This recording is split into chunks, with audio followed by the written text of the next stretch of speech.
ಸಿಂಹದ ಗವಿಯ ಒಳಗಡೆ ಹೋಗುವಂತ ದಾನಿಯೇಲನನ್ನ ಕಾಪಾಡುವಂತ ಶಕ್ತಿ ನನ್ನ ದೇವರಿಗೆ ಇಲ್ಲ ಅಂತ ಅಲ್ಲ.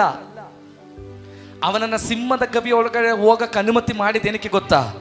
28 ರಾಷ್ಟ್ರಗಳಿಗೆ ಗೊತ್ತಾಗಬೇಕಾಗಿತ್ತು ದಾನಿಯೇಲ ಆರಾಧನೆ ಮಾಡ್ತಿರುವಂತ ದೇವರು ಎಂತವನೆಂಬುದಾಗಿ. ಅವನ ಆರಾಧನೆ ಮಾಡ್ತಿರುವಂತ ದೇವರು ಅವನನ್ನ ಸಿಂಹದ ಬಾಯಿಂದ ಕಟ್ಟಲಿಕ್ಕೆ ಅವನಿಂದ ಸಾಧ್ಯ ಎಂಬುದಾಗಿ 28 ರಾಷ್ಟ್ರಗಳಿಗೆ ಒಂದು ರಾಜ್ಯ ಮುದ್ರೆ ಒತ್ತಿದಂತ ಒಂದು ಪತ್ರ ರಿಲೀಸ್ ಆಗ್ಬೇಕಾಗಿತ್ತು. ಅದಕ್ಕೋಸ್ಕರ ಮಾತ್ರವೇ ಸಿಂಹದ ಗವಿಯೊಳಗಡೆ ದೇವರನ್ನ ಅವನನ್ನು ಅನುಮತಿ ಮಾಡಿದ್ದು.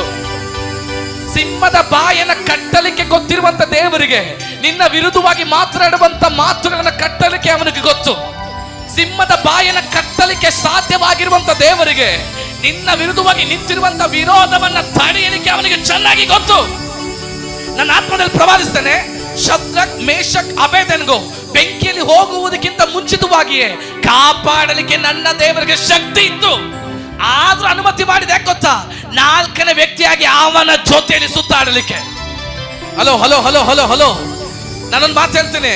ಕೆಲವೊಂದು ಕಷ್ಟಗಳು ಬರ್ತಾ ಇದೆ, ಕೆಲವೊಂದು ಕಣ್ಣುನೀರು ಬರ್ತಾ ಇದೆ, ರೋಗಗಳು ಬರ್ತಾ ಇದೆ, ಅವಮಾನಗಳು ಬರ್ತಾ ಇದೆ, ಹಿಂಸೆಗಳು ಬರ್ತಾ ಇದೆ, ವೇದನೆಗಳು ಬರ್ತಾ ಇದೆ, ಜನರು ಚುಚ್ಚುತ್ತಾ ಇದ್ದಾರೆ ಅಂತ ದೇವರಿಗೆ ಗೊತ್ತು. ಅದು ದೇವರಿಗೆ ಗೊತ್ತಿದ್ರು ಕೂಡ ಅದರಿಂದ ನಿನ್ನನ್ನು ಬಿಡಿಸಲಿಕ್ಕೆ ಅವನಿಗೆ ಶಕ್ತಿ ಇಲ್ಲ ಅಂತಲ್ಲ. ಯಾಕೆ ಅದನ್ನ ಇನ್ನೂ ಜಾಸ್ತಿ ಮಾಡ್ತಾ ಇದ್ದಾನೆ ಗೊತ್ತಾ? ಅದರ ಮಧ್ಯದಲ್ಲಿ ನಿನ್ನ ಜೊತೆಯಲ್ಲಿ ಅವನು ನಿಲ್ಲಲಿಕ್ಕೆ. ಹಲ್ಲೆಲೂಯಾ. ನನ್ನ ದೇವರಿಗೆ ಗೊತ್ತು ನಿನ್ನ ಪರಿಸ್ಥಿತಿ ಏನೆಂಬುದಾಗಿ. ಆತನ ದೇವರ ಅನುಮತಿ ಮಾಡ್ತಿರೋದೆ ಅದರ ಮಧ್ಯದಲ್ಲಿ ನಿನ್ನ ಜೊತೆಯಲ್ಲಿ ನಿಲ್ಲಲಿಕ್ಕೆ. ಇವತ್ತೊಂದು ಮಾತು ಹೇಳ್ತಾ ಇದ್ದೇನೆ, ಕೆಲವೊಂದು ಪರಿಸ್ಥಿತಿಗಳ ಮಧ್ಯದಲ್ಲಿ ಹಾದು ಹೋಗುತ್ತಿರುವಂತ, ಕೆಲವೊಂದು ಹಿಂಸೆಗಳ ಮಧ್ಯದಲ್ಲಿ ಹಾದು ಹೋಗುತ್ತಿರುವಂತ ನಿನ್ನನ್ನು ನೋಡಿ ನನ್ನ ಆತ್ಮದಲ್ಲಿ ಪ್ರವಾದಿಸ್ತೇನೆ.